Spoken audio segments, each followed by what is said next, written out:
Donc, le titre de mon intervention s'appelle «L'autonomie par la médiation des lieux de pouvoir». Alors, l'autonomie, je ne sais pas si vous avez eu le temps de voir la notion encore cette année, c'est se donner ses propres lois, se donner soi-même les lois que l'on va suivre. Et la médiation des lieux de pouvoir, en fait, c'est que finalement, on va pouvoir devenir libre, non pas seul, mais par l'intermédiaire des dispositifs qu'on fréquente. Par exemple, on pourrait dire que cet établissement scolaire, comme dispositif, euh, peut vous libérer, peut être libérateur pour les gens qui les fréquentent.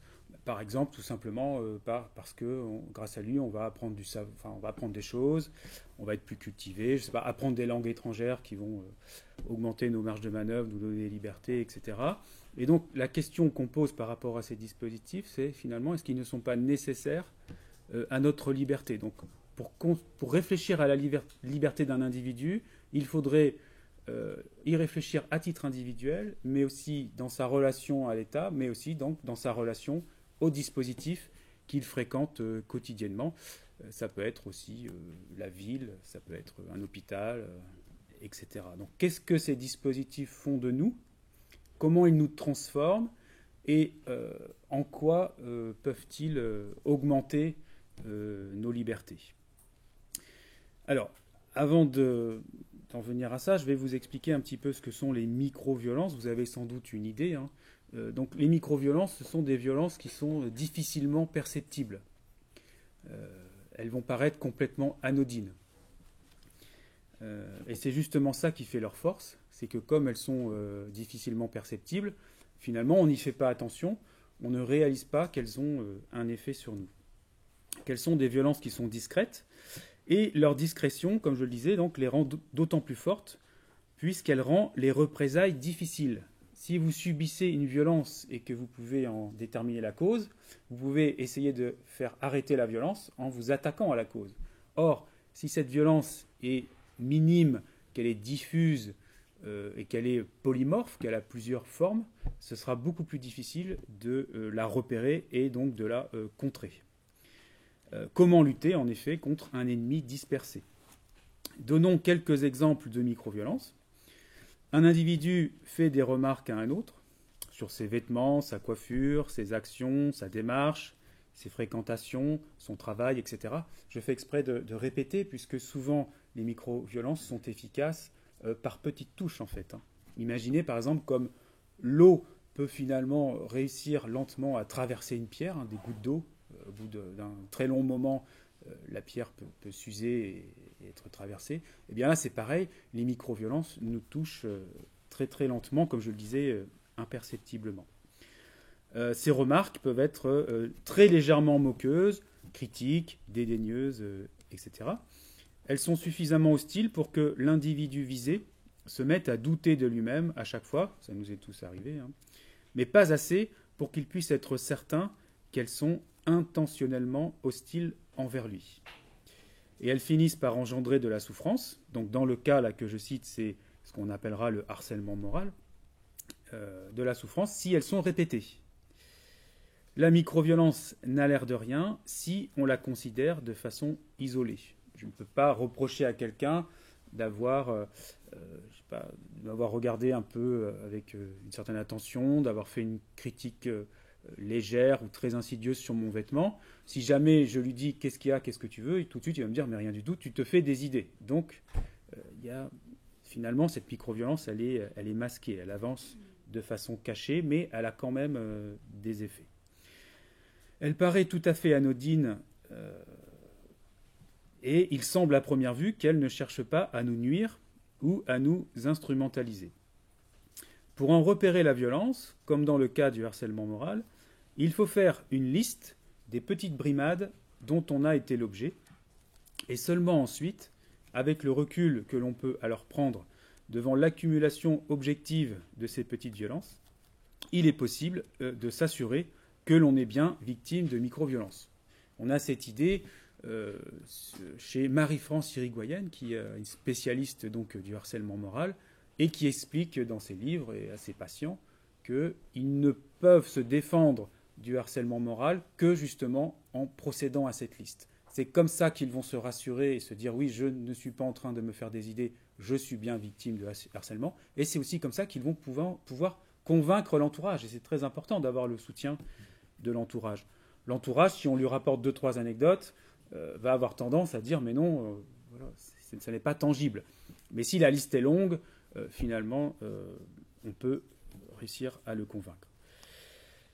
La microviolence ne se borne malheureusement pas au discours, elle est également présente dans le monde matériel. Ainsi, alors je donne un exemple, je ne sais pas si on trouve ça à Monaco, mais j'imagine que oui. Le mobilier anti-SDF, je ne sais pas si ça vous dit quelque chose, peut être qualifié de microviolent.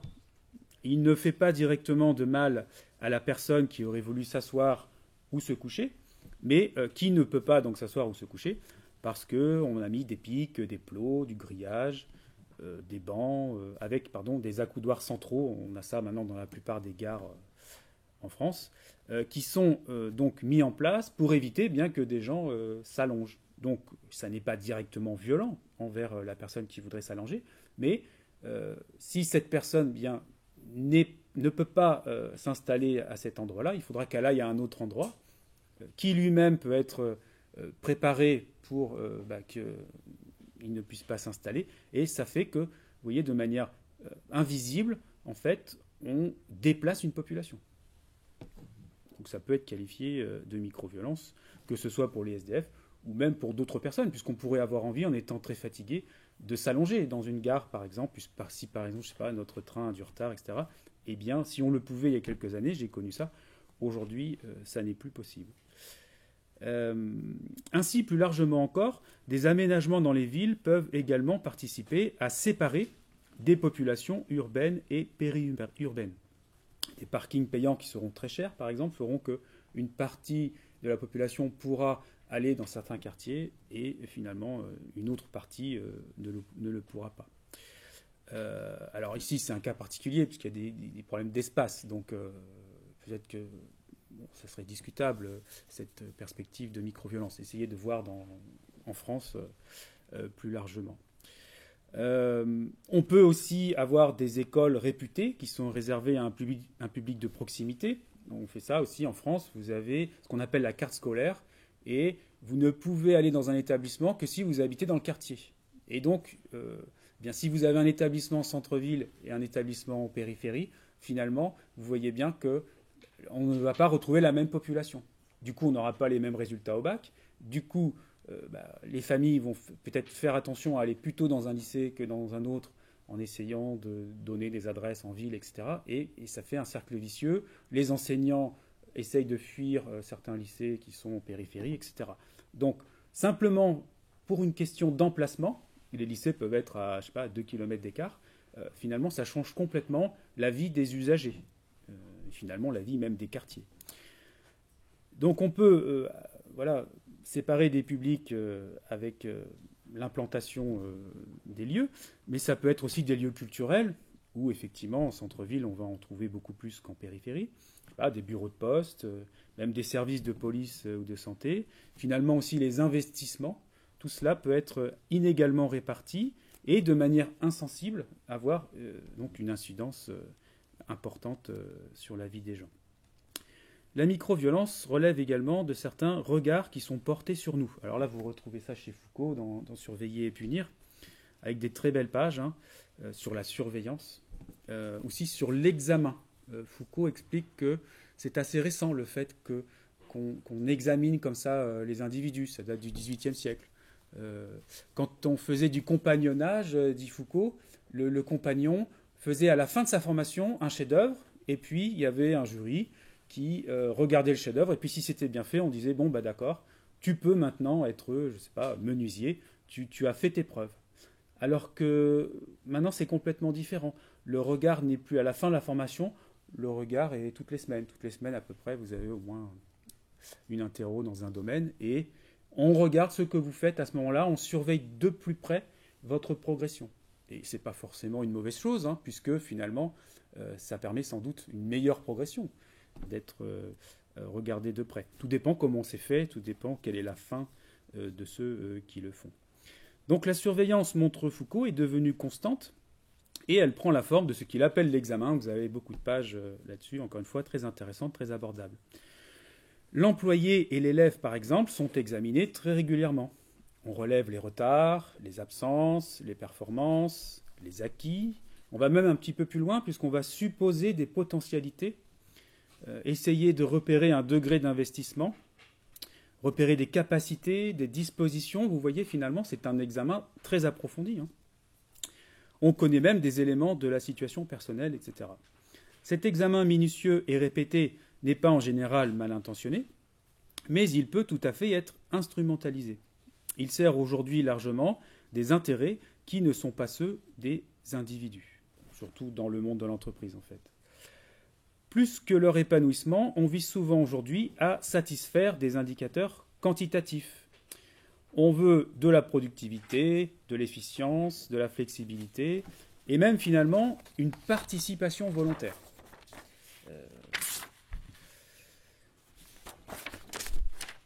L'examen constant auquel nous sommes presque tous soumis, lorsqu'il participe à ces objectifs quand ils sont purement quantitatifs, relèvent de micro-violences. Vous voyez, ça se joue à pas grand-chose.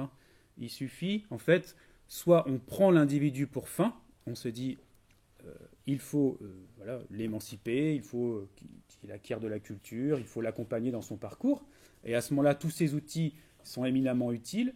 Mais si l'individu est un moyen pour justement qu'il y ait des indicateurs positifs, que les chiffres soient bons à la fin de l'année, là, du coup, ça peut devenir problématique. Et cette pression existe. Il existe encore bien d'autres types de micro-violences. Nous en avons évoqué 3. Dans les discours, on a parlé du harcèlement moral. Dans l'architecture, on a donné l'exemple du mobilier anti-SDF, mais ça marche pour beaucoup d'autres choses. Et on le retrouve encore une fois chez Foucault. Et on va parler un petit peu du panoptique. Et dans la surveillance. Pour bien saisir leur grande importance, il faut à présent remarquer qu'elles sont combinées. Dans certains lieux de pouvoir que nous fréquentons tous, nous sommes pris dans des micro-violences d'autant plus efficaces qu'elles sont polymorphes, donc vous voyez, discursif, architectural, ce qui relève du regard, on a l'impression que c'est complètement différent. Or, si on croise ces lignes, finalement, on peut arriver à influencer considérablement la conduite des individus et même, allons plus loin, à changer fortement les individus. Dans un supermarché, par exemple, je suis à la fois affecté par des discours. Donc vous aurez la promotion, on se dit, il ne faut pas la rater. Le format familial, on se dit, bon, ça, ce sera moins cher. Le logo qui va promettre un produit naturel, et là, je vais pouvoir penser à ma santé. Ou alors traditionnel, et là, je vais pouvoir penser au goût, au terroir, etc. Le logo nouveau aussi, et on se dit, allez, on va essayer, si ça se trouve, maintenant, c'est devenu bon, etc. Le conseil qui peut être partial du vendeur, surtout s'il a des objectifs de vente, etc. Donc, dans le supermarché, on a tout un tas de discours qui peuvent relever de micro-violences dès lors qu'ils ne me prennent pas pour fin, qu'ils me prennent comme moyen en vue d'un gain d'argent. On est aussi dans le supermarché affecté par les aménagements. Des produits ou même des échoppes sont soumis directement à mon regard. Les flux des clients sont savamment gérés pour que l'on suive des circuits allongés. Des caisses automatiques sont en place pour nous transformer finalement en assistants bénévoles du magasin. Donc de petites choses qui n'ont l'air de rien, qui se sont installées lentement et qui finalement peuvent relever de la micro-violence, notamment, pensons à une célèbre marque de magasin de meubles. Quand vous entrez dans ce magasin, il vous faut 1 heure pour sortir en fait. Vous ne pouvez pas prendre un chemin de traverse. Si vous êtes venu prendre un produit qui est au début du magasin, vous ne pouvez pas partir directement. Il va falloir tout traverser. Et bien sûr, c'est prémédité. Et le but étant de nous faire acheter plus, ou du moins que nous rencontrions du regard de nombreux produits. Donc ces circuits qui existent dans tous les supermarchés, en fait, permettent de vendre plus et de même finalement rentabiliser le client quand bien même il n'achèterait pas. Quand vous arrivez dans un centre commercial, bien souvent, ce centre commercial, en fait, est entouré de tout un tas de magasins. Et ces magasins, en fait, profitent du fait que beaucoup de gens vont dans les grands magasins, dans les supermarchés, pardon, et ils vont payer pour être aux alentours du supermarché. Et les galeries commerciales aussi, que vous devez traverser pour accéder à l'entrée du supermarché, là aussi sont louées à des magasins. Donc en fait, à peine vous avez garé votre voiture, que vous commencez à pénétrer dans le supermarché, que vous avez déjà rapporté de l'argent au supermarché, alors que vous n'avez encore rien acheté, puisqu'il a loué les emplacements alentours. Donc ça peut relever de micro-violences, puisque finalement, à notre insu, on va, servir quelqu'un d'autre. Je suis à la fois également dans le supermarché affecté par les regards. Donc on a vu les discours, les aménagements architecturaux et les regards aussi entrent en jeu dans les supermarchés. Regard des caméras qui peuvent être effectifs ou potentiels, regard du personnel du magasin ou même des autres clients. Regard qui me mène à faire attention à ma conduite, me dépêcher si quelqu'un attend derrière moi. C'est la grande invention de la caisse, c'est ça, c'est que tout le monde se dépêche. La personne qui est à la caisse se dit il faut que j'aille vite puisqu'il y a des gens qui attendent, et puis même chaque client se dit il faut que j'aille vite puisque quelqu'un est derrière moi. Tout ça aussi relève de micro-violence. Puisque regardez cet exemple, je suis pressé, je me dépêche simplement parce que potentiellement il pourrait y avoir quelqu'un derrière moi qui est pressé. Et forcément, il est pressé puisqu'il s'ennuie, c'est quand même pas très intéressant. Donc je devrais aussi manifester mon honnêteté, essayer de ne pas avoir louche, comme on dit, avoir l'air louche, pardon, et même éventuellement collaborer à ce que le magasin s'assure que mon moyen de paiement soit valide. Il faut que je vienne avec des pièces d'identité, etc. Bref, c'est dans la combinaison de micro-violences d'origine diverse qu'une violence envers nous est engendrée. Alors, je ne suis pas en train de dire que le supermarché est unilatéralement violent, hein, bien sûr. Il nous rend d'énormes services, qu'on soit bien d'accord. Mais sa disposition n'est pas neutre. Elle n'a pas été faite comme ça, sans réfléchir. Elle a vraiment un but et se pose la question de l'instrumentalisation du client. Donc on ne riposte pas à ces micro-violences, puisque précisément on n'en saisit pas l'origine, qui est trop diffuse, et qui est associée à de bonnes intentions. Et donc, même qui est presque imperceptible. Alors, à présent, je voudrais voir avec vous ce qu'est le panoptique de Bentham. Ça vous dit quelque chose ou pas? Non? Alors, vous avez ça aussi dans Surveiller et punir. Le panoptique de Bentham, c'est une invention du XVIIIe siècle que Foucault appelle une technologie des individus. Alors ça pose un problème éthique important, puisque qu'il y ait des technologies de l'agriculture, pourquoi pas, mais qu'il y ait, et ça apparaît donc au XVIIIe siècle, des technologies qui prennent pour objet les individus, et comme on l'a vu à l'instant, pour les discipliner, pour conduire leur conduite, pour les gouverner, c'est sans doute assez problématique. En tout cas, ça mérite qu'on y réfléchisse.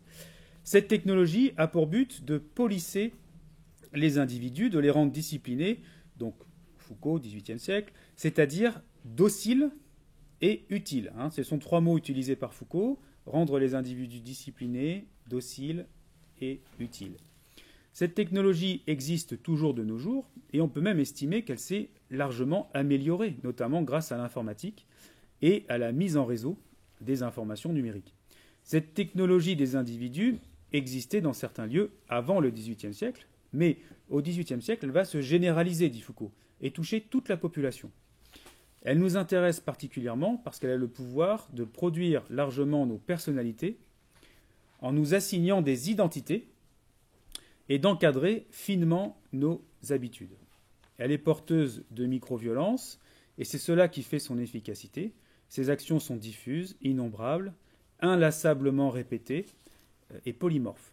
Dès lors, on finit par oublier ou par faire avec, c'est un peu ce qu'on fait dans le magasin, on fait avec, on sait que potentiellement quelqu'un est en train de nous regarder, mais finalement, on ne s'en inquiète pas, on ne s'en inquiète plus, alors que quand même on est scruté, et que même notre déplacement dans le magasin peut être archivé. Alors je ne sais pas légalement combien de temps les archives sont restées, mais il il y a des traces de nous. Là, voilà, il y a des traces de nous qui sont sur des serveurs, sur des disques durs, quelque part. Mais voilà, on s'est habitué et ça ne nous dérange plus. Et on peut aussi tout à fait défendre l'idée qu'elles sont nécessaires, hein, ces observations qui sont faites sur nous. Alors, le panoptique de Bentham, vous avez une tour centrale et vous avez autour un bâtiment en anneau. Ça va, tout le monde visualise. D'accord? Et vous avez plusieurs étages. Dans la tour centrale, vous avez des gardiens. Donc, on est au XVIIIe siècle, à la fin, et on change de pénalité. Au XVIIe, on était dans une pénalité de supplice. Quand les gens faisaient des choses qui étaient illégales, on les suppliciait, souvent en place publique. Et puis, on s'est dit, au bout d'un moment, pour des raisons assez économiques, dit Foucault, qu'on allait passer à l'emprisonnement généralisé. Et donc, il a fallu construire tout un tas de prisons. Et on a cherché des modèles qui soient économiques, qui puissent se diffuser. Et Bentham, il a inventé un modèle de prison éminemment efficace et éminemment économique. Donc vous avez cette tour centrale avec les gardiens. Et comme le bâtiment est en anneau et que, en fait, les cellules sont percées de fenêtres très larges, et les portes, en fait, constamment, les individus, les détenus sont visibles. Ou du moins, et c'est là qu'est l'astuce qui est révolutionnaire et incroyable, ou du moins ils sont potentiellement visibles. À n'importe quel moment du jour et de la nuit, le détenu peut être vu. Et du coup, vous imaginez bien que sa conduite est complètement différente. En plus, ils sont seuls dans la cellule, donc il n'y a pas moyen de discuter avec quelqu'un sans faire voir ce qu'on est en train de faire. Eh bien, ce modèle, en fait, se diffuse selon Foucault, puisqu'on va le retrouver partout. On va le retrouver dans les hôpitaux, dans les écoles, dans les casernes, etc. Il s'agira de séparer les individus et de les observer sans arrêt pour finalement modifier profondément leur conduite. Le surveillant est caché par des persiennes. Vous voyez ces fenêtres-là qui sont faites de telle manière à ce que vous puissiez voir à travers, mais que de l'extérieur, on ne puisse pas vous voir. Bentham avait également prévu qu'on n'entende pas le pas des vigiles.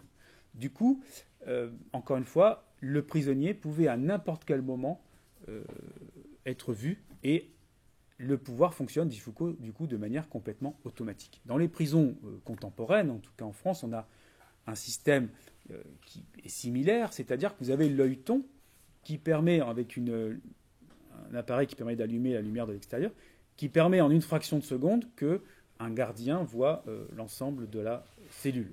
Et donc, c'est quelque chose, remarque Foucault, qui va avoir une influence énorme sur les détenus qui vont rapidement s'auto-discipliner. Puisque potentiellement, vous êtes toujours vu. Imaginez là, par exemple, quelqu'un qui serait sur votre épaule et qui verrait ce que vous écrivez. Bon, peut-être que vous feriez les choses d'une manière différente. Voilà. Et c'est tout le temps que ce regard existe. Donc le détenu est séparé des autres, ce qui évite des effets de groupe. Le pouvoir fonctionne, donc, dit Foucault, c'est page 234 si vous voulez voir ça, automatiquement. Et donc, invention formidable, très économique et très efficace qui apparaît au XVIIIe siècle et éminemment critiquable, discutable. Encore une fois, il y a ces problèmes éthiques. Surtout si on se met à penser, comme Foucault, que ce modèle va se diffuser en dehors de la prison dans d'autres institutions. Voilà, on peut se demander, mais comment ça se fait? Et Foucault pose la question, hein, que les écoles, les hôpitaux, les casernes soient construits, réfléchis sur des modèles qui sont comparables aux prisons. Je ne suis pas en train de dire que l'école est une prison. Attention. Le pouvoir, j'en suis enseignant moi-même, hein, le pouvoir émane ici moins d'une personne comme le roi, donc ça c'était au XVIIe siècle, si vous aviez fait quelque chose de mal, vous subissiez directement la violence du roi qui vous faisait comprendre que vous lui aviez porté atteinte. Et le pouvoir était repérable et il était incarné. Là, cette fois, le pouvoir émane d'un agencement des corps et des visibilités. Contre qui, dans la prison panoptique, pouvez-vous vous révolter?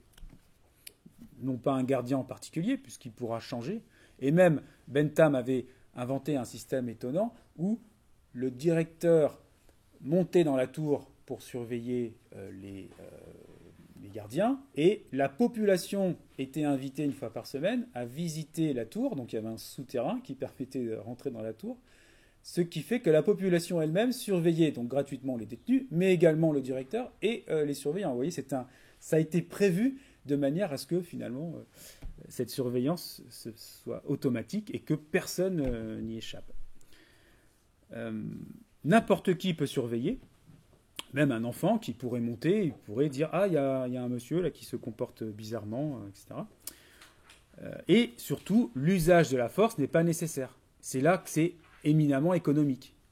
Quand on suppliciait des gens sur la place publique, ça pouvait provoquer des mouvements de foule, soit contre les personnes suppliciées, ou soit même des fois quand la population prenait parti pour les gens suppliciés, contre le bourreau ou voire les gendarmes qui étaient présents. Là, vous évitez ce genre de problème, puisque, encore une fois, dans cette prison panoptique, il n'y a pas de rapport de force. Tout se passe au niveau microphysique, dit Foucault. L'individu pris dans le dispositif panoptique, je cite, devient le principe de son propre assujettissement, de sa propre domination, on pourrait dire.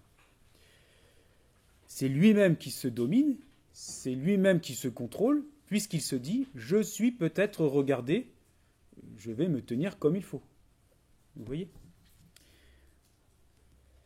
Parallèlement, le pouvoir, remarque Foucault, tend à l'incorporel. Donc le pouvoir va se fragmenter au XVIIIe siècle. Et pourtant, il va devenir de plus en plus efficace. Mais il va devenir de plus en plus diffus. L'individualisation dans le panoptique a l'intérêt d'éviter pour les élèves de bavarder et de copier. Donc Bentham avait prévu que son panoptique serve aussi pour les écoles, les entreprises, etc. Pour les ouvriers d'être distraits ou de s'unir, pour les malades de propager les maladies ou de se soustraire au traitement, etc.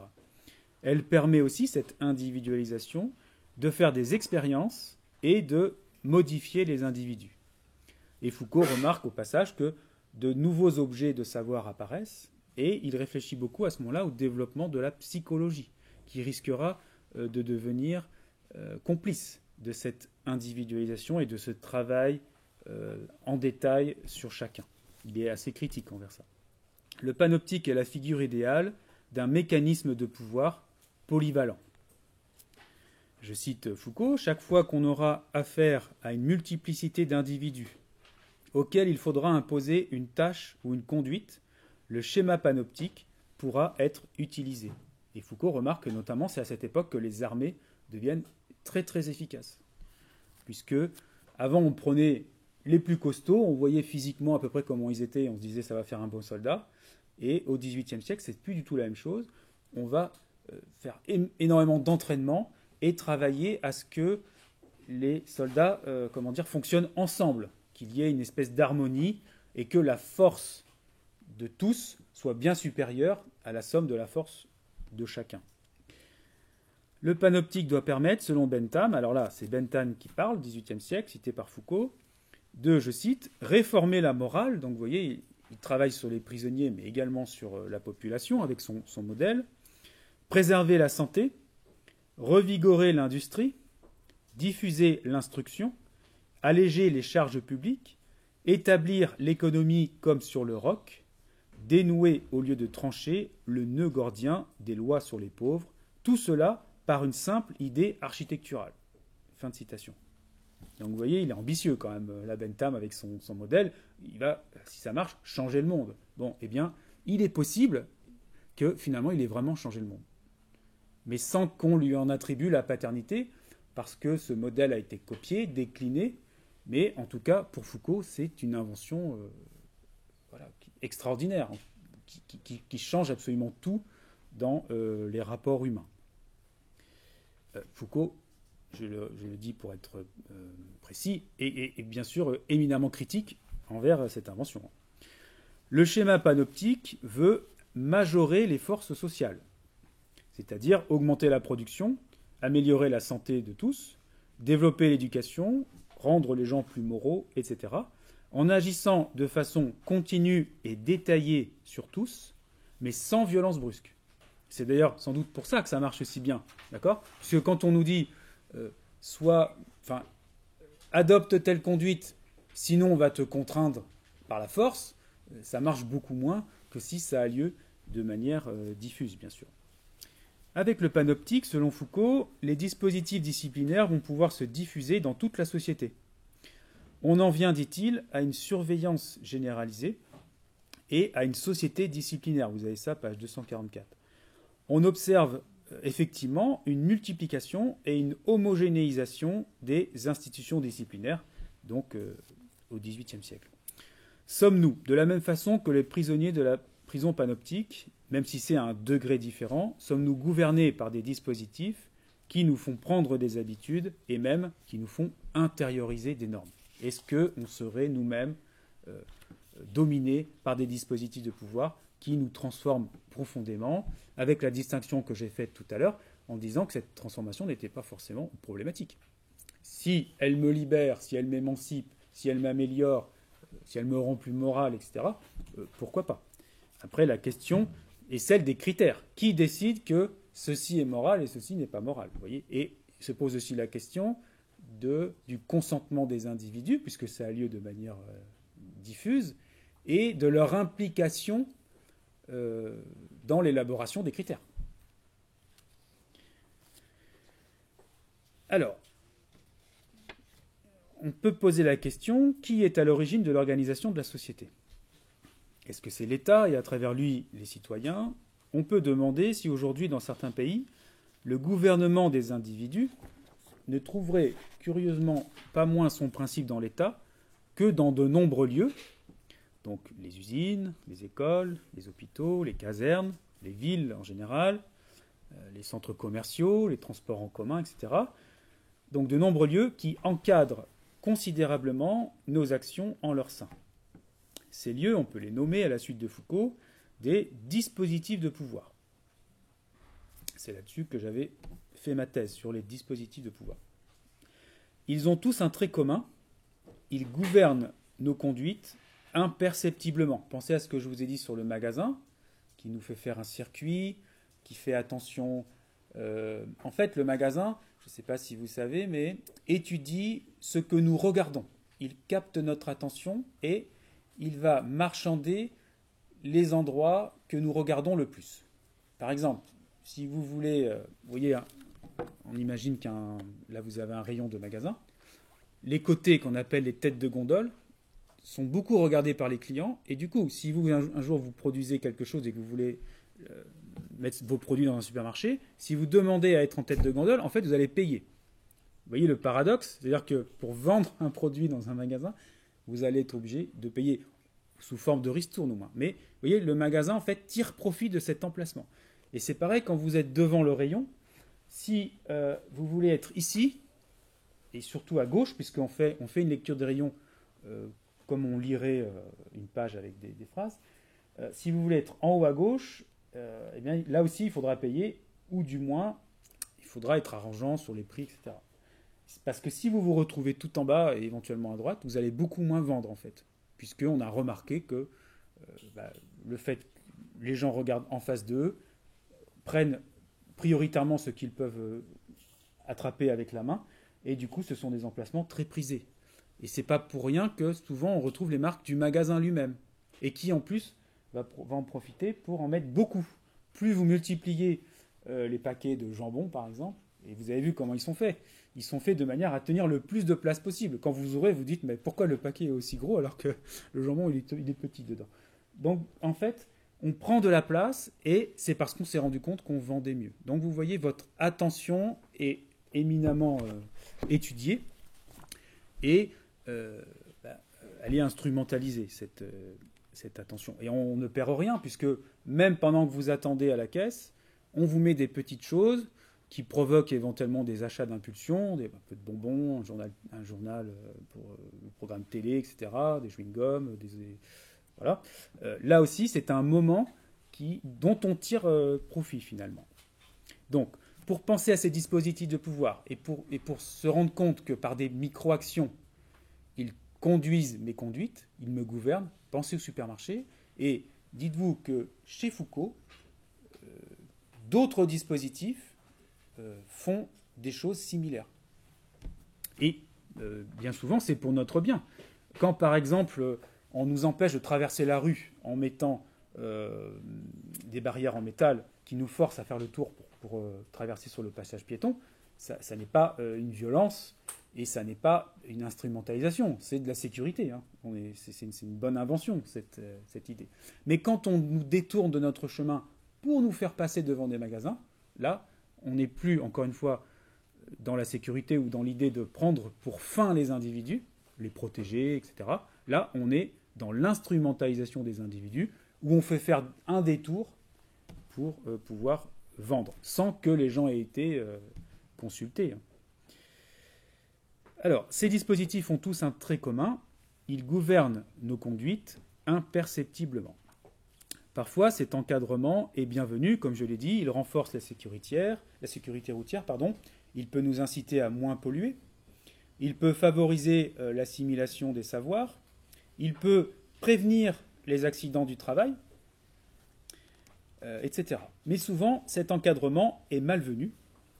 Il peut produire, comme je l'ai dit tout à l'heure, aider à la production de quartiers défavorisés, convertir des inégalités sociales en inégalités scolaires. Alors là, si vous voulez travailler ça, il faut lire Bourdieu. Aliéner des travailleurs, et puis là, on pourra aller voir chez Marx. Dans un premier temps, je vais vous montrer rapidement comment a lieu cet encadrement et insister sur le fait qu'il produit en profondeur nos subjectivités. C'est-à-dire que ça n'est pas simplement quelques euros que le dispositif réussit à tirer de moi en me faisant faire un détour, c'est depuis longtemps, par un travail très lent, imperceptible, polymorphe, c'est carrément mon identité qui est en jeu là-dedans, qui est modifiée. Et ça aussi, vous pouvez le travailler avec Foucault. C'est-à-dire ce que je pense être ma personnalité, ce que je pense être mes caractères, pourrait largement être produit par les dispositifs que je fréquente. Et là, je ne sais plus s'il y a une classe de ES. Non, il y a des S et des L, c'est ça?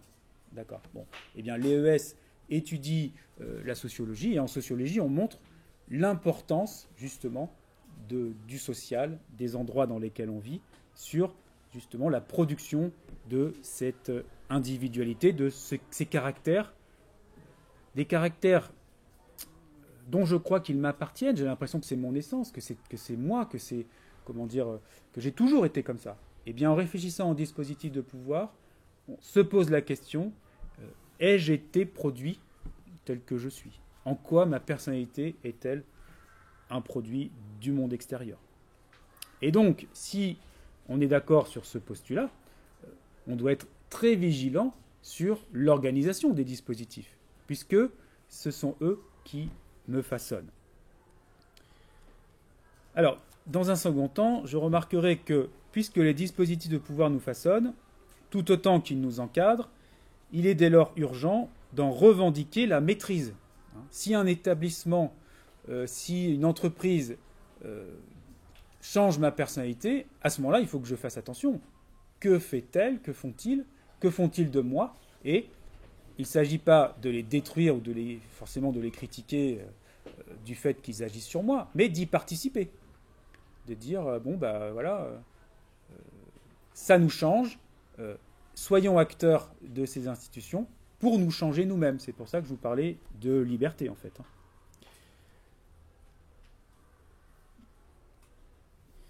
Être libre, ou du moins se libérer autant que possible des contraintes naturelles et des obligations sociales, consiste non pas à faire preuve individuellement d'habileté dans l'encadrement existant, ni même à renverser les dispositifs, mais à agir collectivement sur les dispositifs pour agir sur nous-mêmes par leur intermédiaire. Ça peut tout changer, le fait de se mêler des dispositifs. Je ne sais pas...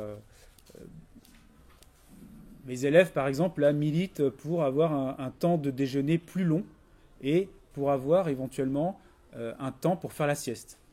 Bon. c'est pas forcément possible d'un point de vue technique, hein, mais c'est quelque chose qui mérite réflexion, puisque des élèves qui n'ont pas le temps de manger et qui arrivent fatigués en cours sont quand même beaucoup moins efficaces que s'ils ont eu 10 minutes, un quart d'heure pour être dans un endroit calme et éventuellement faire une micro-sieste. Ça n'a l'air de rien, mais si c'est sur toute une année scolaire et puis sur toute la vie, ça peut changer quand même certaines choses. Alors, les dispositifs nous constituent comme sujet, donc si nous voulons avoir prise sur nous-mêmes, nous devons travailler peu à peu, et là où cela est possible, c'est pas possible partout, à les réagencer. Donc, sur cette idée que nous sommes largement encadrés par les dispositifs. Il est assez simple de comprendre pourquoi nos actions sont encadrées. Il s'agit pour tout dispositif de faire faire. Faire faire pour tirer profit de nos actions. Le magasin a tout intérêt à nous faire voir, je vous l'ai dit, d'innombrables produits lorsque nous faisons nos courses. Il est plus difficile de savoir pourquoi nous oublions si facilement que nos conduites sont gouvernées. Souvent, il s'agit plus d'un abandon plus que d'un oubli, ou plutôt, il s'agit plus d'un abandon puis d'un oubli. Abandon en deux sens, on capitule, on abandonne devant l'efficacité des dispositifs, et on se donne. On laisse aller son être, on se résigne, et on oublie que l'on s'est résigné. Il faut dire que la lutte est sans fin, puisqu'elle est menée presque partout, et qu'elle demande une énergie dont nous ne disposons pas toujours lorsqu'il faut travailler déjà pour satisfaire nos besoins. Et si l'on veut tenir comme il faut le rôle qui nous est assigné dans les dispositifs, il faut y être concentré, attentif et appliqué. Il n'y a plus guère de place alors pour la suspension de jugement, pour la prise ou la reprise de conscience de l'encadrement. J'ouvre une parenthèse, cette suspension de jugement est un acte éminemment philosophique, qui consiste donc à se déprendre des habitudes, à se déprendre des préjugés, des choses qui vont de soi. Le philosophe est critique même envers ce qui va de soi. Mais, comme je le remarque, on n'a pas forcément le temps, surtout quand le bac arrive. C'est sûr que là, il faut s'occuper surtout du bac. On remarque également que tous ou presque, tout autour de nous, joue le jeu, participe apparemment volontairement à la vie des dispositifs, en niant qu'ils sont l'objet d'un encadrement.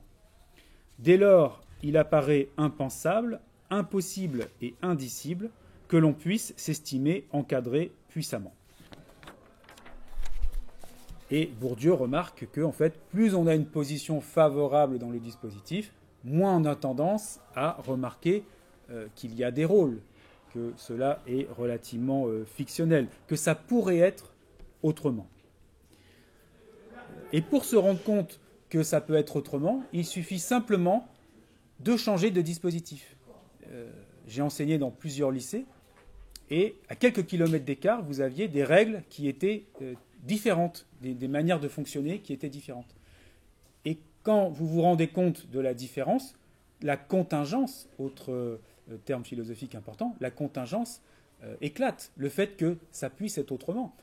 Une norme paraît évidente et universelle quand on ne la compare pas. Mais si à côté elle n'est pas du tout appliquée, qu'elle n'est pas du tout suivie, quand vous revenez dans le premier dispositif, vous vous dites, pourquoi devrais-je la suivre ? Donc, cette suspension de jugement, cette mise à distance des dispositifs peut être faite tout simplement par la comparaison, et j'ajouterai, d'où la grande importance, à mon avis, de la littérature, puisqu'elle nous emmène dans un univers alternatif dans lequel les normes sont différentes, les évidences sont différentes, et du coup, elle permet qu'on se détache, qu'on se déprenne des normes et des évidences qui se trouvent dans les dispositifs qu'on fréquente habituellement.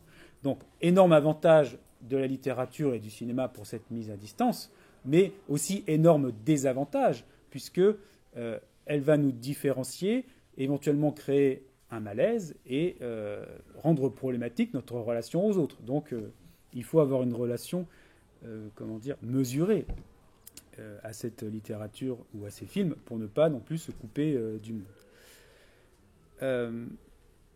Alors, c'est un réseau et cet encadrement est polymorphe et diffus. on le remarque à peine, ce qui contribue encore à ce qu'on n'y fasse plus attention. Ainsi, autour de moi, on montre et on cache, on dit et on tait, on fait être et on empêche d'être.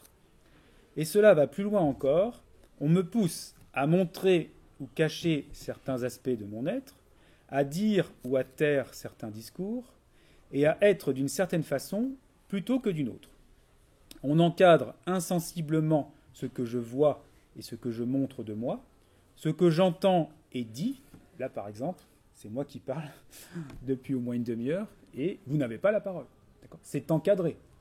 Et ça tombe très bien, parce que j'ai des choses importantes à dire, mais vous voyez, il y a une distribution de la parole. Foucault, dans un autre livre, dit qu'il y a un ordre du discours.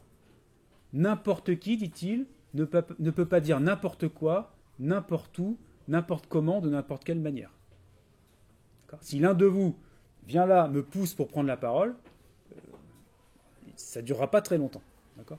Par contre, quelqu'un d'autre, quelqu'un d'important, par exemple, pourrait me déloger et prendre la parole. Si un policier rentrait, par exemple, et il disait le conférencier, taisez-vous, j'ai quelque chose à dire, l'ordre du discours serait respecté et on écouterait cette personne. D'accord ? Donc, il faut avoir un statut, il faut parler d'une certaine manière, à un certain moment. Si j'étais arrivé 2 heures en retard, ce n'était pas possible, pour qu'un discours puisse avoir lieu. Vous voyez ? On a l'impression qu'on peut tout dire quand on veut, à qui on veut. Eh bien, pas du tout. Foucault dit finalement les discours sont très très rares. Et surtout, les nouveaux discours sont très très rares. C'est très difficile de dire autre chose. Pourquoi ? Eh bien, parce que Foucault dit que les discours, c'est ce par quoi on lutte. D'accord ? Ils sont articulés à l'action, donc ils risqueraient de faire que des personnes veuillent que ça change. Alors, maîtrisons les discours. Et encore une fois, je reprends l'idée de départ, ça n'est pas forcément problématique. Si quelqu'un a des propos racistes, par exemple, heureusement qu'il y a un ordre du discours pour les contrôler. Ou une incitation à la haine, etc. C'est très bien que ça soit contrôlé. Mais vous voyez, ce contrôle existe, et interrogeons-nous sur ces critères. Et surtout, participons à l'élaboration de ces critères, puisque nous-mêmes sommes dans cet ordre du discours. On encadre aussi insensiblement ce que je vois et montre de moi. Vous voyez là, la disposition spatiale est faite de manière à ce que tout le monde puisse me voir. Mais si quelqu'un prenait la parole, il ne serait pas vu par les autres. D'accord ? On pourrait dire que les regards sont focalisés ici. C'est un agencement, un dispositif qui a été mis en place pour cela. Cela se voit très bien si l'on étudie l'activité du commercial en tant que métier. Il est formé à être d'une certaine façon, non seulement par des formations théoriques, mais aussi par une pratique encadrée de façon plus ou moins directe et continue, par le contrôle régulier d'un supérieur hiérarchique, la mise en place de mesures de productivité, la mise en œuvre de primes, etc., la mise en concurrence, etc. Il y a, on pourrait dire, des rôles généraux. Par exemple, élève, c'est un rôle général, professeur, chef de service, patient dans un hôpital. Donc il y a des rôles généraux que l'on est obligé de tenir quand on est dans un dispositif. D'accord ? Il y a chacun sa place, on pourra dire. Bon. Et dans ces rôles délimités, il nous est possible d'aménager ce qu'on pourrait appeler des rôles particuliers. Il y a plusieurs manières d'être élève. On peut être un élève travailleur, on peut être un professeur accommodant, on peut être un chef de service qui sera ferme mais juste, on peut être un patient revendicateur ou pour le coup patient dans l'hôpital. Les rôles généraux et même de plus en plus les rôles particuliers sont puissamment encadrés par diverses stratagèmes croisés. Un regard est posé sur nous, les discours sont filtrés, les aménagements architecturaux canalisent nos actions, et on pourrait rajouter que des mœurs s'imposent comme évidentes, et une illusion de liberté et de nécessité pèse fortement sur tous. J'en viens à l'idée de la personnalité qui serait en jeu dans cette relation au dispositif de pouvoir. L'abandon dans les dispositifs de pouvoir est souvent une aliénation. Donc, je ne sais pas si vous avez eu le temps de faire un petit peu de Marx ou réfléchir à cette idée d'aliénation. Ça vous dit quelque chose, l'aliénation ou pas, non ? Donc, c'est un autre que soi qui est mis en soi, on peut dire. Hein. Ça vous va comme définition? Je regarde le collègue, c'est bon. Un autre que soi est mis en soi, d'accord? Eh bien, est-ce que ce que vous êtes, est-ce bien vous, ou n'est-ce pas un autre que soi qui a été mis en vous? Notamment, par exemple, l'élève. L'élève que vous êtes, est-ce l'élève que vous voulez être, ou est-ce un produit social, d'une certaine manière? Donc, il y a, dans ces dispositifs de pouvoir, possibilité d'aliénation, notamment quand il y a de nombreuses micro-violences qui sont en place. Des lieux qui font dire, qui font faire et qui font être sont nécessairement marquants puisque leur action est constante, démultipliée et qu'elle nous prend pour objet depuis l'enfance. Il faut aller plus loin. Ces lieux sont plus que marquants, ils produisent nos subjectivités. D'abord parce que nous ne sommes élèves, cadres, clients, etc., que dans des dispositifs. Quand vous aurez le bac, vous ne serez plus élève. D'accord ? Mais pour l'instant, vous êtes élève.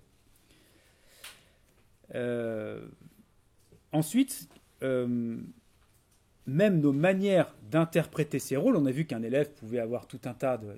Il a un panel à sa disposition, et là, il est libre de choisir. Il peut faire le cancre, il peut faire le pitre, il peut faire l'élève sérieux, il peut faire l'élève zélé, il peut faire celui qui est un petit peu en dehors, mais qui fait quand même juste ce qu'il faut pour que ça passe, etc. Et remarquez quelque chose, dans une classe, souvent ces rôles en fait sont distribués. Et quand vous êtes le nouveau et que vous arrivez dans une classe, il reste peut-être pas beaucoup de rôles disponibles. Vous voyez ?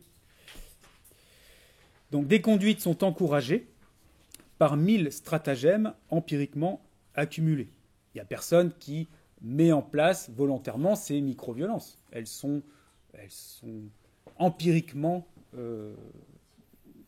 elles se sont empiriquement accumulées, notamment historiquement.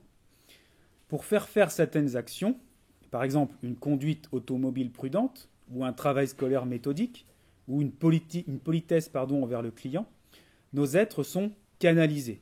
On pourrait dire qu'ils sont formés au sens double du terme. Il y a une formation scolaire, mais il y a une formation au sens où on nous sculpte d'une certaine manière.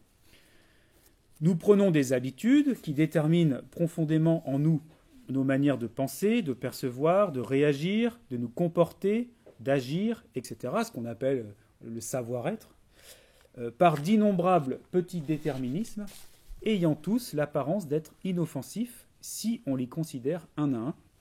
Et nos personnalités, donc, sont largement portées par les dispositifs. Changez d'endroit, vous avez déjà fait l'expérience, et vous changez vous-même assez vite. Partez en vacances quelques semaines dans une autre famille et faites autre chose, vous n'êtes plus tout à fait la même personne. Et même, finalement, vous n'êtes pas la même personne. Pas forcément, parce que vous pouvez vous accrocher à la première pour éviter de changer, bien sûr. Mais enfin, donc, ce que nous pouvons être est corrélé au lieu dans lequel nous évoluons quotidiennement. L'aliénation contemporaine a lieu de plus en plus dans l'anodin, le diffus, la multiplicité, difficile à saisir. Au XIXe siècle, l'ouvrier aliéné, c'était une violence visible. Voilà. Aujourd'hui, si on suit Foucault, cette aliénation existe toujours, mais on ne s'en rend pas compte parce qu'elle est diffuse. Et même, on en arrive à des choses assez étonnantes si on réfléchit au coaching. Regardez le que sais-je sur le coaching. L'idée assez finalement étonnante, c'est on va faire congruer les volontés, les désirs personnels de l'employé avec ceux de l'entreprise. L'idée étant un espèce de pacte gagnant-gagnant. L'employé va être plus travailleur, plus productif parce qu'il fait ce qu'il aime, et l'entreprise va tirer profit de cette productivité. Mais là, réfléchissons à ce qui se passe. On est dans une science, ou du moins quelque chose qui se veut comme science, le coaching, qui a pour but de nous changer nous-mêmes, coacher avec le côté positif, de nous changer nous-mêmes, de nous modifier pour des fins qui sont d'abord économiques, puisque le coach, ce n'est pas vous qui le payez avec vos deniers, c'est l'entreprise qui se dit « Allez, il faut qu'on coache l'équipe ». Donc on a ici une discipline qui a pour but direct de changer la personne pour augmenter l'efficience d'un endroit. Ça mérite quand même qu'on y fasse attention. Ça pose encore une fois une question éthique importante. Il faut faire signifier l'insignifiant. Ce qui est insignifiant, ce qui n'est pas visible. On a vu la disposition de la place, de la salle, par exemple, l'éclairage, le fait que moi j'ai un bureau et pas vous, moi j'ai à boire et pas vous, moi j'ai un micro et pas vous, il y a une caméra, etc. Cette disposition, c'est ce qui semble insignifiant, il faut le faire signifier, c'est-à-dire il faut y réfléchir et se demander à l'intérieur, et là, cette fois c'est Judith Butler que je cite, se demander à l'intérieur du dispositif, qu'est-ce qui est fait de moi? Et qu'est-ce que je fais de ce qui est fait de moi? Donc, montrer que d'innombrables micro-violences hétérogènes sont combinées et nous déterminent. Mais il ne s'agit pas ensuite de détruire les dispositifs pour autant, car ce serait oublier qu'ils portent nos êtres. Être élève, ça a tout un tas d'avantages. Quand bien même ces êtres sont, dans une certaine part, aliénés. En tout cas, selon Foucault. Il s'agirait donc de préserver les dispositifs en tant qu'ils me permettent d'être un sujet, et dans le même temps, d'exiger qu'ils soient réagencés si c'est nécessaire. Si ce n'est pas nécessaire, bien sûr, on peut les laisser comme ça, s'ils sont efficaces. Et de participer à ce réagencement, pour qu'ils produisent, dans la mesure du possible, des sujets qui s'émancipent. Donc vous voyez, on pourrait dire ça, l'école nous modifie profondément, on s'en rend compte, on voit comment ça fonctionne, eh bien, participons, mais c'est ce qui se passe avec les délégués, par exemple, ou les conseils de vie lycéennes, ou ce genre de choses, participons à cette modification de nos êtres, et là est sans doute une certaine part de liberté. Alors, je passe peut-être une partie. Vous m'alertez quand il faut s'arrêter. Hein. Encore un peu ou pas? Ah bon, allez, très bien.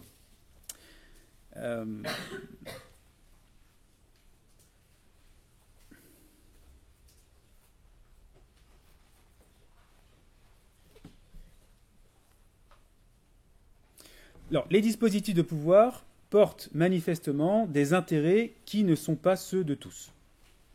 L'école, en tout cas en France, reconnaît bien volontiers qu'elle reproduit des inégalités sociales. Elle le regrette, chaque année vous avez des rapports, on est accablé par rapport à ça, on fait des statistiques et on se dit c'est pas possible. Il y a des inégalités qui sont reproduites par l'école, quand bien même elle essaye de les gommer. Qu'on soit clair, ces inégalités, c'est si vous rentrez à l'école et que vous êtes fils d'ouvrier ou fils d'agriculteur, par exemple, statistiquement, vous avez beaucoup moins de chances d'accéder à telles écoles et de les finir que si vous rentrez alors que vous êtes issu d'un milieu favorisé.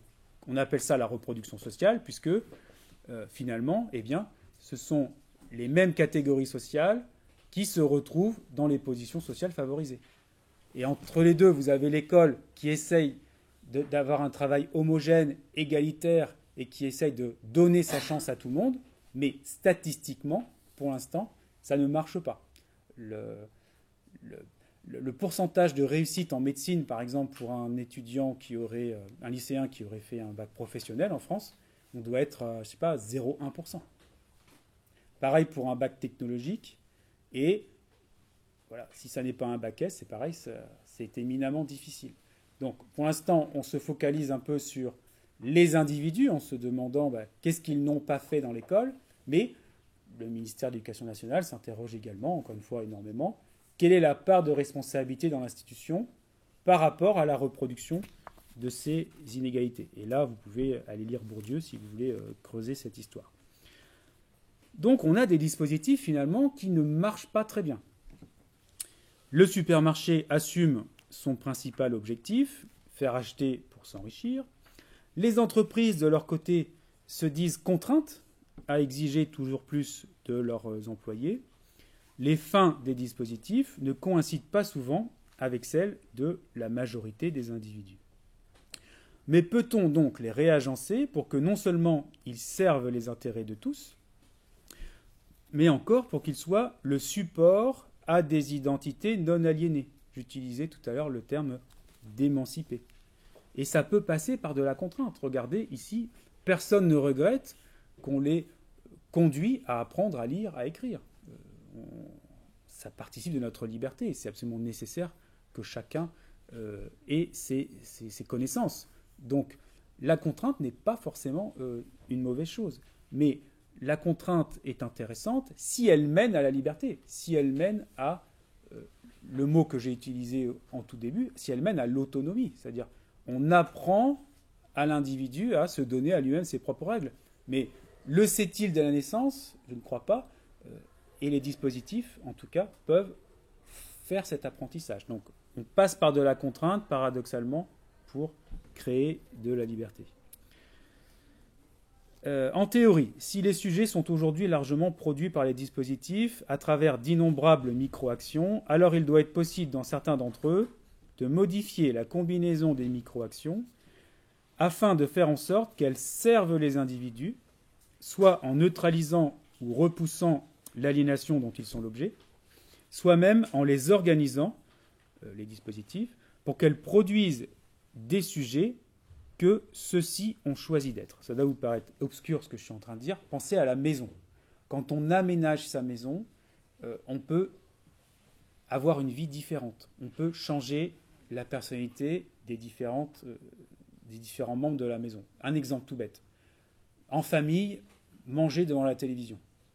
Vous imaginez bien que si vous faites ça depuis tout petit, vous n'avez pas du tout le même rapport au reste de la famille que s'il n'y a pas de télévision dans la maison. Que si le point central de la pièce où on vit le plus souvent, c'est une bibliothèque, par exemple. Vous voyez, c'est complètement différent.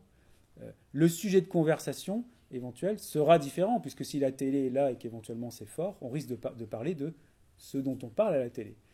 Alors que s'il n'y a pas la télé, il va falloir qu'on en trouve un, et éventuellement qu'on parle de soi. Donc vous voyez, simplement parce qu'une pièce est disposée d'une certaine manière, une table en rond où on mange, ou alors des canapés tournés vers la télé, on peut changer profondément l'individualité de chacun. Le fait d'avoir une chambre à soi, isolée du bruit, bien sûr, ça c'est un changement. Ça a une importance. Le fait d'avoir un jardin, le fait d'avoir accès à des livres chez soi, de la musique classique, que sais-je encore. Bref, vous voyez, on le voit même dans la maison, l'aménagement, et parfois c'est pas grand-chose, quelques tableaux, une fenêtre qui donne vers la nature, etc. L'aménagement peut changer ce que nous sommes, avoir une influence importante sur nous. Donc, il s'agit là de se dire, je ne change pas simplement le lieu où je vis, je change aussi les lieux que je fréquente à l'extérieur de chez moi. Du moins, je m'y intéresse et je participe à leur élaboration puisqu'ils me façonnent. Un peu comme si à un moment donné, un adolescent disait à ses parents, bon, il y a une télé dans la cuisine, là, il va falloir qu'on en discute parce que moi, ça ne me va pas du tout. Vous voyez ? C'est-à-dire, vous devenez acteur puisque ça a une influence sur vous. Et on en discute.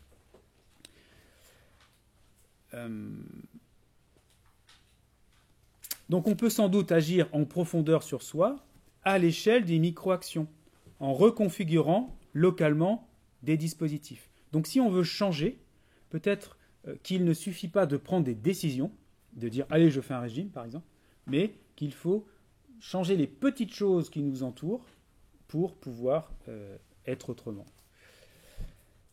La clé en fait du changement ou de la liberté pourrait se situer largement aujourd'hui dans ces choses infimes.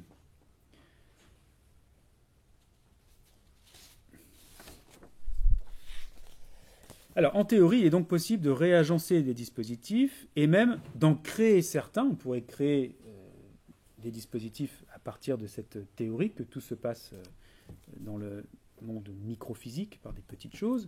Donc, il est possible de réagencer des dispositifs ou même d'en créer certains dans le but de servir les intérêts des individus qui les fréquentent et de participer à produire des subjectivités choisies par eux. Donc, en fait, d'une certaine façon, les hommes font déjà cela. Tel architecte crée un lieu dans lequel il cherche à ce que les gens se rencontrent, éventuellement se mélangent et puissent discuter tranquillement. À Créteil, par exemple, vous avez une université où, quand vous descendez du métro pour vous rendre à l'université, vous êtes obligé de passer par des quartiers d'habitation, des petits immeubles, et vous avez la population locale qui est là. Vous avez des squares avec des enfants, des mères de famille, etc. Peut-être aussi des employés. Et les étudiants, donc, sont conduits, sont obligés de passer par là pour aller à l'université, et du coup, ça crée potentiellement un brassage. On peut s'arrêter, prendre un sandwich, on peut, je sais pas, discuter avec quelqu'un, rencontrer quelqu'un qu'on n'a pas vu depuis longtemps, etc. Donc là, vous avez des architectes ou des urbanistes qui ont réfléchi à créer des lieux agréables, avec des bancs, je sais pas, des fontaines, etc., où on se sent en sécurité aussi, à créer des lieux agréables, simplement, non pas pour en tirer de l'argent, mais simplement pour que les gens se rencontrent, discutent, soient bien ensemble, fassent une pause, etc. Donc vous voyez, ce n'est pas grand-chose, c'est quelques espaces verts au milieu d'immeubles, mais en agençant les choses, en pensant à ces petits détails, finalement, vous changez le quotidien des personnes. Et des fois, ça fait vraiment du bien, un quart d'heure dans sa journée, de voir un peu de verdure. Donc tel individu aménage sa maison pour en faire un lieu reposant et propice à l'étude. Et vous le savez bien, quand il faut travailler, il faut quand même un lieu adapté. Absence de bruit, confort, accès à une bibliothèque, usage d'un bureau, etc. Tel sportif prépare soigneusement un calendrier d'activités pour s'aguerrir en vue de la participation à un marathon. Donc il crée lui-même un dispositif. C'est très intéressant d'ailleurs, puisqu'il il a ce coacher lui-même. Et il va tout faire pour ne pas se blesser, pour être prêt, pour être le plus fort possible le jour du marathon, etc. Tels individus créent une coopérative solidaire pour se libérer des formes libérales du travail. Je ne sais pas si vous connaissez les SCOP, par exemple, on a ça en France. Ce sont des entreprises qui sont, sont les employés de l'entreprise qui sont aux commandes de l'entreprise. Il n'y a pas de directeur, il n'y a pas de PDG, il n'y a pas de propriétaire. Ce sont les ouvriers eux-mêmes qui nomment, je ne sais pas si c'est tous les ans ou à la période régulière, qui nomment un responsable, mais qui est révocable. Et ils sont tous propriétaires. Donc vous voyez comment, du coup, ils vont travailler d'une manière totalement différente. Donc ces dispositifs, ils existent déjà. Mais il faut aller plus loin encore en prenant bien conscience que les dispositifs ne nous façonnent pas en surface, à l'extérieur de nous. La peau, la qualité d'élève, ce n'est pas une peau qu'on enlève, et le week-end, on n'est plus élève. C'est quelque chose qui tient à la peau, pour le coup, qui marque, qu'on garde, ça va laisser une trace. Tout le monde, d'ailleurs, en étant passé par l'école, a été marqué par elle. Donc, ça n'est pas un façonnement de surface, c'est pas simplement un vêtement qu'on change. Si les dispositifs nous produisent profondément depuis l'enfance et encore aujourd'hui, alors il faut s'appliquer à les créer et à les modifier en sachant bien ce qu'est leur pouvoir. Donc, il faut l'étudier, voir comment ça marche. Garder à l'esprit l'étendue de ce pouvoir permet à la fois de se donner des raisons de lutter, lorsque celles-ci existent et viennent affaiblir, et à la fois de se donner des réserves de force devant la tâche qui nous attend. Car tout est à faire, ou presque dans ce domaine, étant donné que les dispositifs sont aujourd'hui traditionnellement faits pour instrumentaliser les individus, et non pour les servir. En tout cas, si on se réfère à Foucault, c'est vraiment ça. Il me paraît donc nécessaire aujourd'hui de modifier et de créer des dispositifs tout en sachant les effets qu'ils ont sur les sujets. Créer une science peut-être de ces effets-là. L'architecture, encore une fois, déjà y réfléchit. Et dans le but de canaliser ces effets pour que les dispositifs prennent véritablement pour fin ces sujets. En fait, c'est ce que je vais dire ce soir à la conférence. Je pense qu'il faut s'intéresser au micro, qu'il faut s'intéresser aux petites choses et qu'il faut s'intéresser aux dispositifs. Non plus seulement aux individus, je vous le disais tout à l'heure, on est scruté de près, mais s'intéresser aussi aux institutions. Que font-elles de moi? Par quel biais? Par quelles petites actions? Donc changer le regard, retourner la perspective. Alors, si on utilise le mot subjectivation pour nommer ce que le sujet fait de lui dans son rapport à l'aliénation. Donc vous avez chez Foucault l'assujettissement, c'est-à-dire on fabrique un sujet de l'extérieur, synonyme d'aliénation. La subjectivation, ça consisterait à faire quelque chose de ce qui est fait de moi. C'est-à-dire, on vous demande d'être élève, assujettissement, vous n'avez pas le choix, si vous voulez votre bac, vous devez être élève, mais vous pouvez choisir, comme je le disais tout à l'heure, tout un tas de variantes. Vous pouvez être un élève assidu, zélé, je ne sais pas, qui se concentre sur certaines matières, qui fait des calculs pour essayer de faire le moins possible, qui se dit je vais essayer de passer la meilleure année de ma vie, etc. Il y a tout un tas de manières d'être sous l'assujettissement. Eh bien, c'est ça, la subjectivation, et c'est un mot qui vient de Foucault plutôt à la fin de son travail. Donc, se subjectiver serait se faire sujet, avec l'équivoque du mot sujet, puisque vous êtes sujet du roi, mais vous êtes aussi sujet de la phrase. Donc, il y a, dans un cas, vous êtes passif, et dans l'autre, vous êtes actif. Donc, se faire sujet, c'est à la fois être produit du dehors, je suis le sujet du roi, mais à la fin, se produire soi-même comme un individu singulier, qui trouve une manière d'être sous l'aliénation, sous la subjectivation. Si possible, originale, etc. Et la subjectivation est plus ou moins aisée en fonction du degré d'aliénation dont on est l'objet. Prenons l'exemple de quelqu'un qui travaille à la caisse de supermarché. Il y a un rôle, caissier, caissière. Vous voyez bien que la subjectivation, la manière d'être ici va être très réduite malheureusement.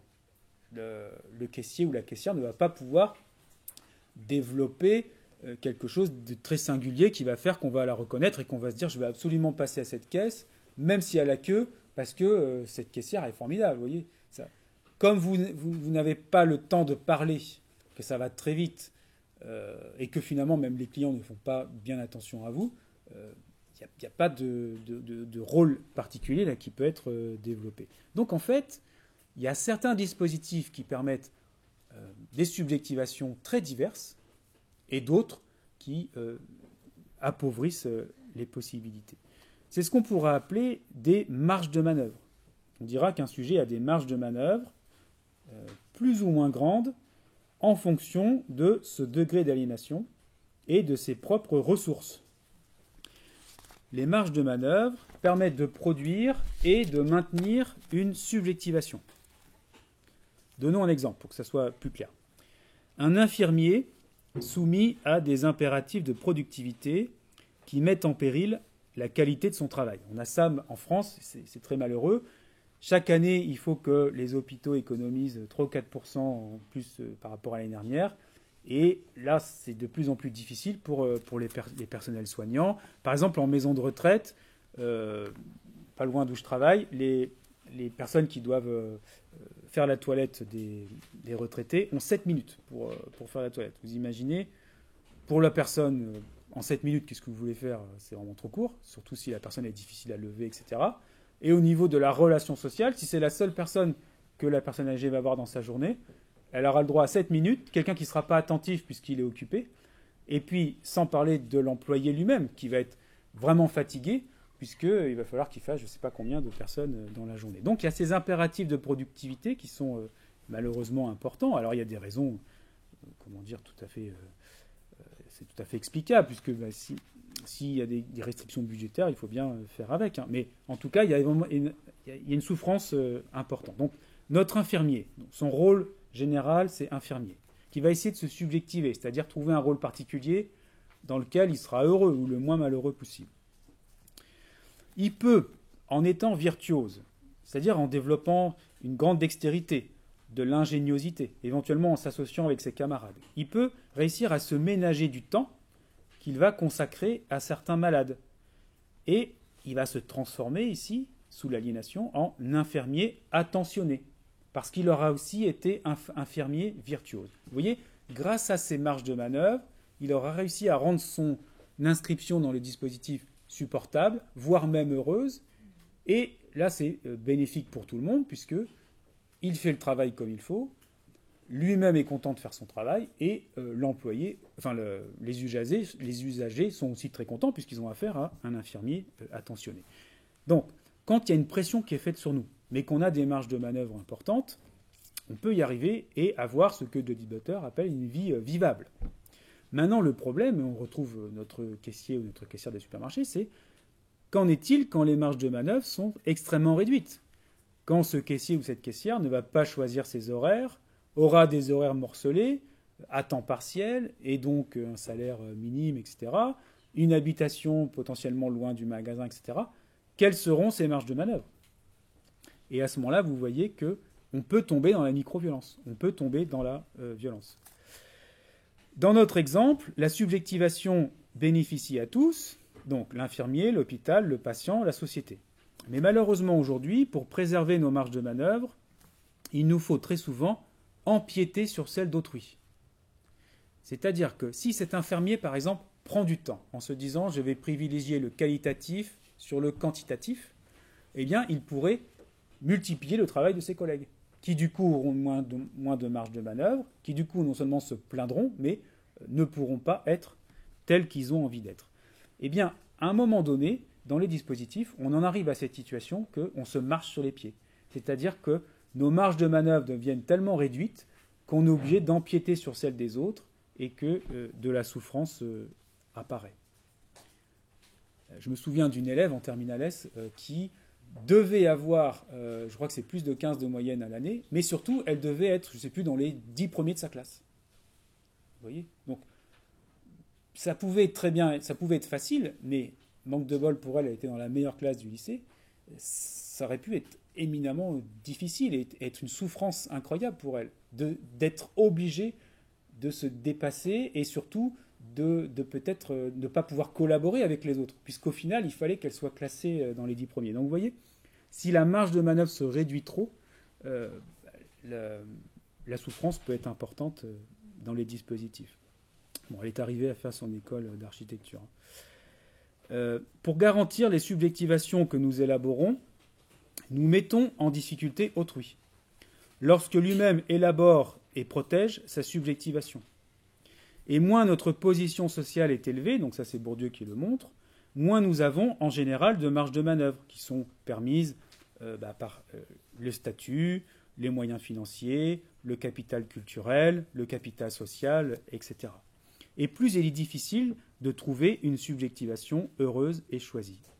Au contraire, plus la position sociale est élevée, plus les marges de manœuvre sont grandes, et plus il est simple de se garantir une subjectivation agréable et durable. Il y a ainsi dans nos sociétés une gigantesque et incessante collision de marges de manœuvre. À l'avantage de ceux qui ont des positions privilégiées, puisque plus la position est privilégiée, plus il est facile d'échapper aux collisions, et moins elle l'est, plus c'est difficile. Ainsi, il y a une reproduction sociale, comme on l'a évoqué tout à l'heure, engendrée par l'organisation même de la société. Il faudrait envisager peut-être une meilleure redistribution des marges de manœuvre, ou envisager, tout comme il existe un revenu minimum, peut-être exiger, demander des marges de manœuvre minimum. Dans l'entreprise, par exemple. Que l'on puisse quand même avoir son mot à dire sur l'élaboration de l'emploi du temps, de l'espace dans lequel on travaille, des cadences qui sont demandées, etc. Ça a l'air bête, ce que je dis, mais vous voyez, on l'a vu que c'est très important pour la vie de chacun. Et surtout, ce qui est étonnant, ce qui est intéressant, c'est que si vos marges de manœuvre sont éminemment réduites, vous n'avez pas la force pour les agrandir, en fait. Plus vous avez de grandes marges, plus c'est facile de les préserver ou de les agrandir, puisque ce sont avec les forces qui existent dans ces marges de manœuvre qu'on peut les préserver ou les agrandir. Vous voyez, c'est à géométrie variable, en fait. Donc quelqu'un qui a des marges de manœuvre très faibles manque de capitaux sociaux, culturels, financiers, etc., pour s'en sortir. Vous voyez. Donc il y a un cercle vicieux dans cette histoire. S'il est difficile de savoir comment agencer et réagencer les dispositifs de pouvoir afin qu'ils servent les sujets plutôt que de tendre à les asservir, c'est peut-être parce que, tout comme l'aliénation en leur sein est le fait de 1000 contraintes apparemment anodines, la subjectivation serait de la même façon à favoriser par 1000 agencements, d'abord anodins en apparence. Des petites choses, quels sont les livres qui sont disponibles, quels sont ceux qui sont mis en avant, etc.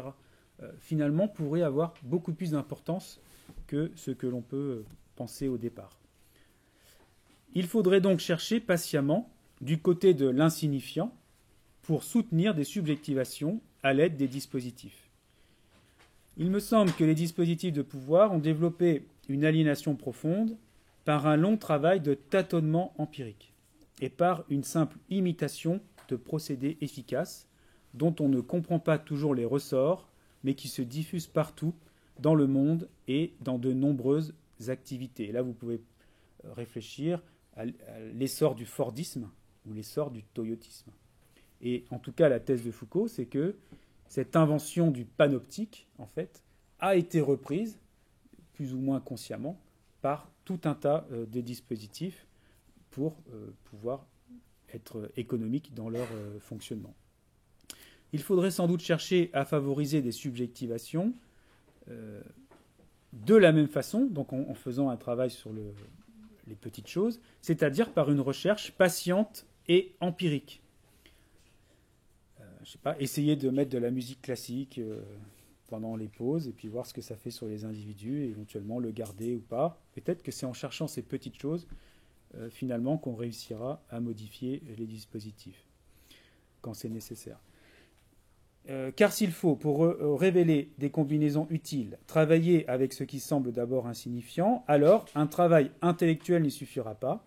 Il faudra longuement essayer, expérimenter et cartographier. Il n'y a pas dans cette perspective à tout inventer à partir de rien, puisque nous connaissons déjà 1000 combinaisons utiles pour les subjectivations.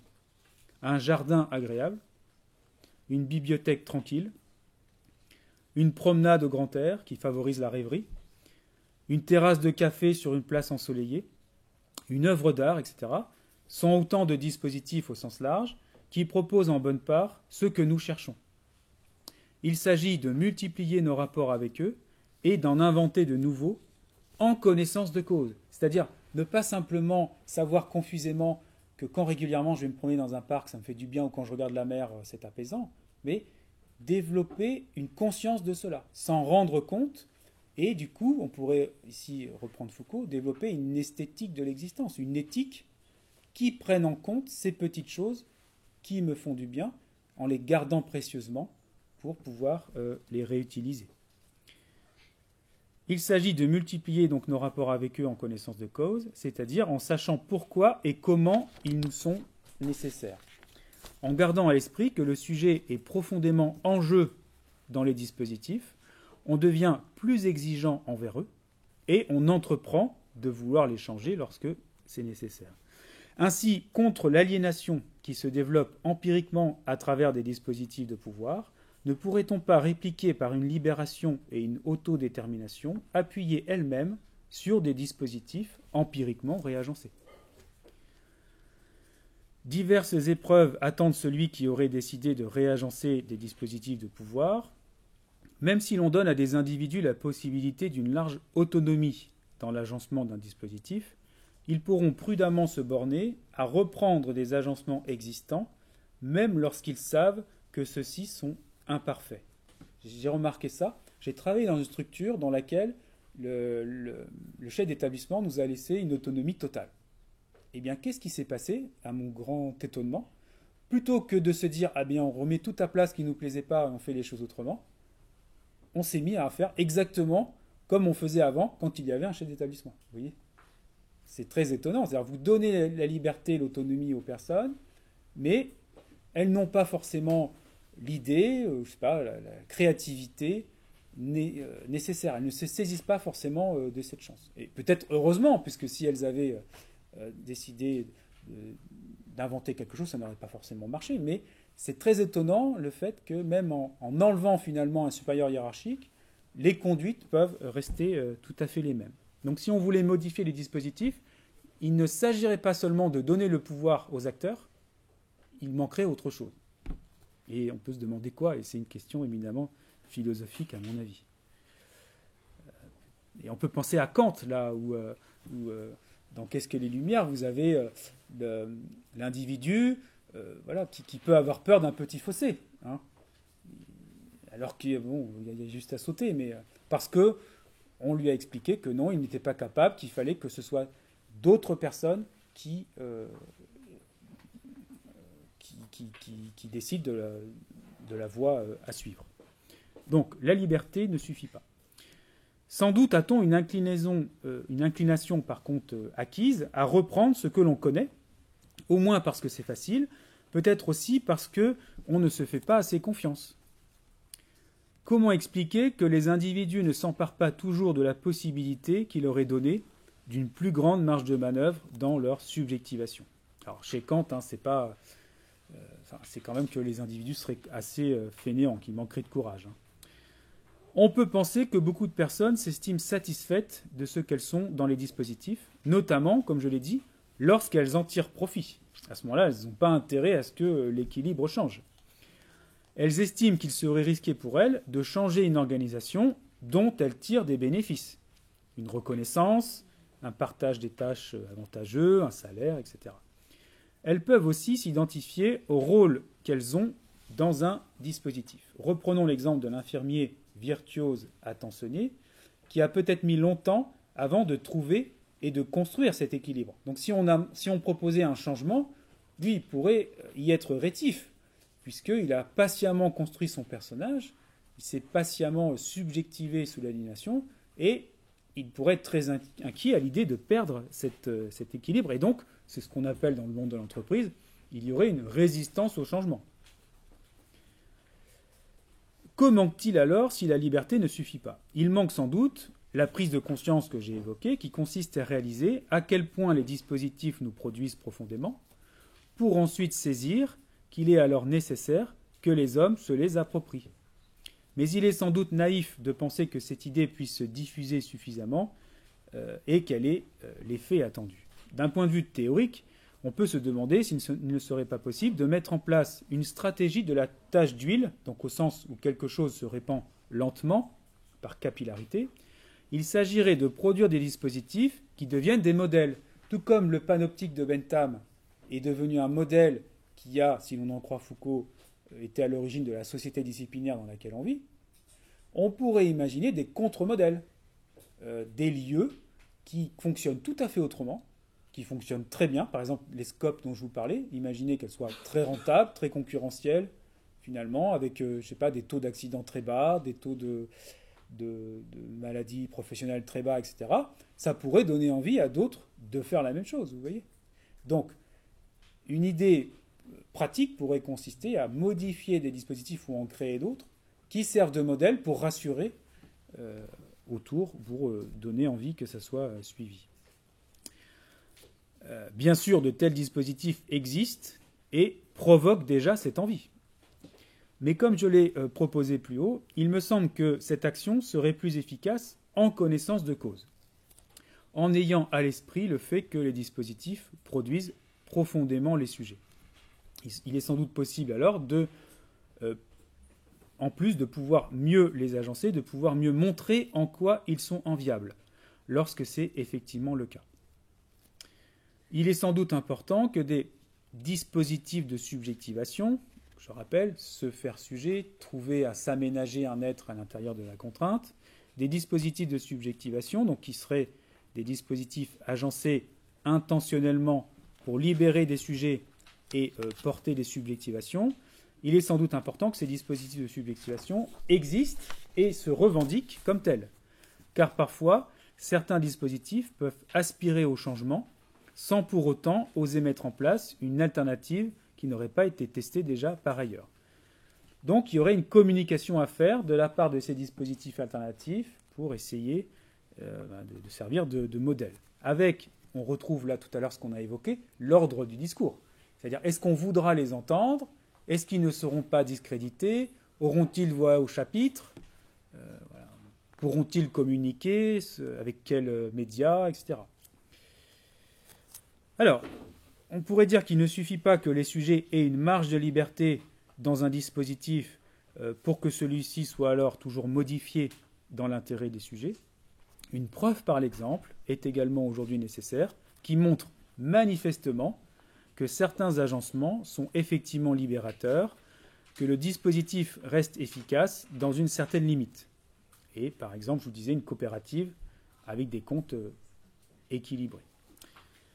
Bien sûr, dans les situations les plus communes, on ne pourra pas agir seul, il faudra trouver à s'associer à d'autres individus pour changer les dispositifs ou pour en créer de nouveaux. Là encore, la conscience que les dispositifs sont largement corrélés à nos êtres propres pourra contribuer à faire que l'on cherche à s'associer et que l'on maintienne l'association autour d'un but commun.